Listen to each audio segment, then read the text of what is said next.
ছাত্ৰ ছাত্ৰীসকল, আজি মই তোমালোকৰ তৃতীয় শ্ৰেণীৰ অংকুৰণ পাঠ্যপুথিৰ ৪ নং পাঠত থকা আগলি বাঁহত বগলীৰ বাঁহ নামৰ এই পদ্যটোৰ ক্ৰিয়াকলাপসমূহক সমাধান কৰি দিম।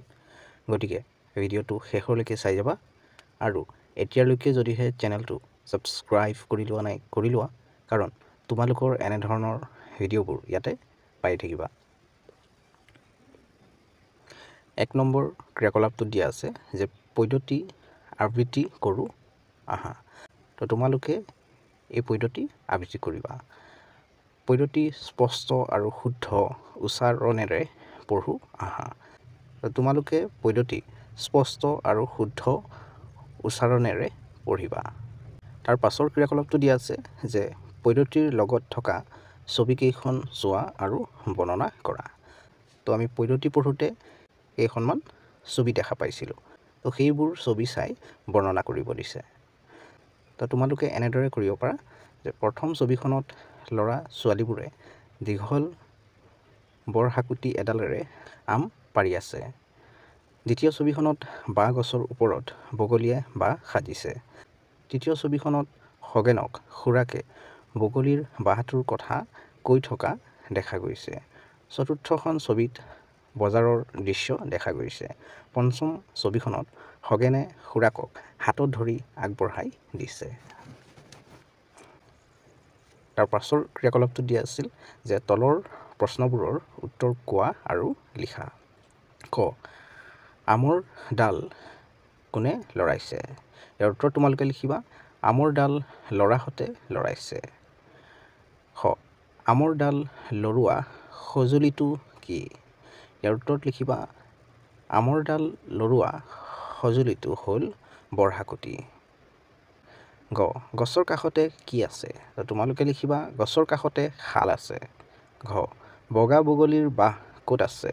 ইয়াৰ উত্তৰত লিখিবা, বগা বগলীৰ বাঁহ বাঁহ গছত আছে।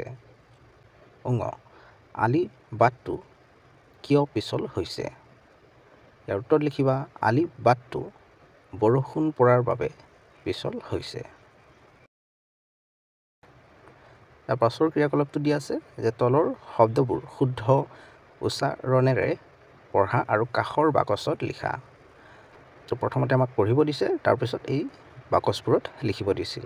তো মই ইয়াতে লিখি দিছোঁ, তোমালোকে লিখি ল'ব পাৰিবা। ইয়াত লিখা আছে ক'ত ক'ত, এইটো এটা কৰি দিয়া আছিল, বাকীবোৰ আমি তেনেকৈ বাকচবোৰত লিখিব লাগিছিল। তেনেকৈ গাত গাত কলা কলা, ক'ত ক'ত, গাত গাত কলা কলা, বল বল, ৱাহ ৱাহ, তেনেদৰে আমি পঢ়ি যাম। ইয়াত যেনেদৰে লিখা আছে তেনেদৰে আমি পঢ়ি যাম। তাৰ পাছৰ ক্ৰিয়াকলাপটো দিয়া আছিল উপযুক্ত স্থানত অকাৰ মানে এইটো চিন দেখিছানে তোমালোকে বহুৱাই বাক্যটো শুদ্ধকৈ লিখোঁ আহা। ইয়াতে ব্যৱহাৰ কৰা নাছিলে এই চিহ্নটো, তো আমি ইয়াতে উত্তৰ বুলি দি লিখিব লাগিব এই ক খ গ এই বাক্যবোৰত। কটো দিয়া আছে যে ল'ৰাবিলাকে পথাৰত লৰা ঢপৰা কৰিছে। ইয়াত উত্তৰ দি আমি ল'ৰাবিলাকে বানানটো এনেকৈ লিখিম। বাক্যটো একেই থাকিব, কিন্তু এই চিনটো আহি যাব ইয়াতে বা এই কাৰটো আহি যাব। ঠিক তেনেদৰে মই খটো আৰু গটো কৈ দিছোঁ, তোমালোকে ভিডিঅ'টো ৰখাই পেলাই কৰি ল'বা। তাৰ পাছৰ ক্ৰিয়াকলাপটোত দিয়া আছে যে তলৰ খালী ঠাইত বিপৰীত অৰ্থ বুজোৱা শব্দ লিখা। ইয়াতে খালী ৰখা আছে, এই ঠাইবোৰত আমি বিপৰীত অৰ্থ বুজোৱা শব্দবোৰ লিখিব লাগে। ইয়াত বগা বগলী, ইয়াত কাউৰী বুলি দিয়া আছিল, আমি লিখিম কলা কাউৰী, বগাৰ উল্টাটো কলা। তেনেকৈ শুকান ঘাঁহ, ইয়াত আমি লিখিম কেঁচা ঘাঁহ।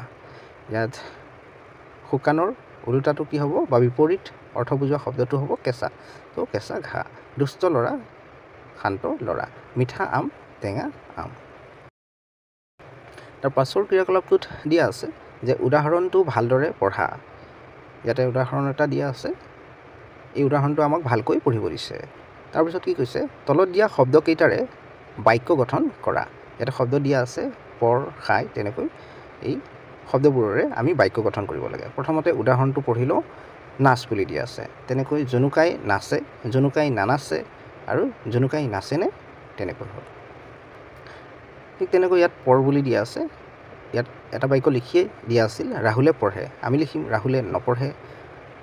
আৰু এইটো ৰাহুলে পঢ়েনে ঠিক তেনেদৰে ইয়াত দিয়া আছে খায় ইয়াত হ'ব নীলাই খায় নীলাই নাখায় ইয়াত লিখা আছিল আগতে নীলাই খায়নে তেনেকৈ আমি ইয়াতে প্ৰশ্ন কৰিম মই যেনেদৰে ইয়াতে লিখি দিছোঁ তোমালোকেও ঠিক তেনেদৰে লিখি ল'বা তাৰ পাছৰ ক্ৰিয়াকলাপটো দিয়া আছে যে শব্দৰ উপযুক্ত স্থানত চন্দ্ৰবিন্দু বহুৱাই কাষৰ বাকচত লিখা এই কাষৰ বাকচটোতে আমাক লিখিব দিছে এই ক খ গ ঘ এইবোৰ বাক্যৰ কিছুমান শব্দৰ স্থানত উপযুক্ত স্থানত চন্দ্ৰবিন্দু আমি বহাব লাগে য'ত মানে চন্দ্ৰবিন্দুটো হ'ব তাতে বহাব লাগে ইয়াতে বহোৱা নাই আমি ইপিনে বহাই দিব লাগে এই বাকচটোত কটো চাইছোঁ বগলীয়ে বাঁহ গছত বাঁহ সাজিছে ইয়াত বগলীয়ে বাঁহ এইটো লিখোঁতে আমি চন্দ্ৰবিন্দু ব্যৱহাৰ কৰিব লাগিব বগলীয়ে বাঁহ গছত বাঁহ সাজিছে তেনেদৰে হ'ব তো বাকীবোৰ মই এনেদৰে কৰি দিছোঁ তোমালোকে ভিডিঅ'টো ৰখাই পেলাই কৰি ল'বা তাৰ পাছৰ ক্ৰিয়াকলাপটোত দিয়া আছে যে অৰ্থ জানি লৈ বাক্য গঠন কৰোঁ আহা আমি ইয়াৰ অৰ্থবোৰ জানিব লাগিব তাৰপিছত বাক্য গঠন কৰিব লাগিব ইয়াত দিয়া আছে হাট হাট মানে বজাৰক বুজাইছে এইটো আমাৰ অঞ্চলত দেওবাৰে হাট বহে ইয়াত দিয়া আছে আকৌ হাট এইটো হাতে বুজাইছে আমাৰ হাটখন আমি যি হাতেৰে কাম কৰোঁ আমি বাক্য গঠন কৰিব পাৰোঁ হাতেৰে আমি কাম কৰোঁ ইয়াত ঠিক তেনেদৰে বাঁহ বাঁহ বুলি দিয়া আছে এইটো বাঁহ এই চৰাই সজা বাঁহ গছৰ ডালত চৰায়ে বাঁহ সাজে এইটো বাঁহ বাঁহ গছ বগলীয়ে বাঁহ গছত বাঁহ সাজিছে তেনেদৰে আমি বাক্য লিখিব পাৰোঁ ঠিক তেনেদৰে এই বাকীবোৰ মই কৰি দিছোঁ তোমালোকে ভিডিঅ'টো ৰখাই পেলাই কৰি ল'বা তো মৰমৰ ছাত্ৰ ছাত্ৰীসকল ভিডিঅ'টো ইয়াৰলৈকে আছিল তোমালোকৰ অংকুৰণ পাঠ্যপুথিৰ অন্য পাঠবোৰৰ ক্ৰিয়াকলাপসমূহৰ ভিডিঅ'বোৰৰ লিংকবোৰ এই ভিডিঅ'টোৰ তলতে পাই যাবা ইয়াতে ক্লিক কৰি চাই ল'ব পাৰিবা আৰু এতিয়ালৈকে যদিহে চেনেলটো ছাবস্ক্ৰাইব কৰি লোৱা নাই কৰি লোৱা কাৰণ তোমালোকৰ এনেধৰণৰ ভিডিঅ'বোৰ ইয়াতে পাই থাকিবা ভিডিঅ'টো ইয়াতে সমাপ্ত কৰিছোঁ ধন্যবাদ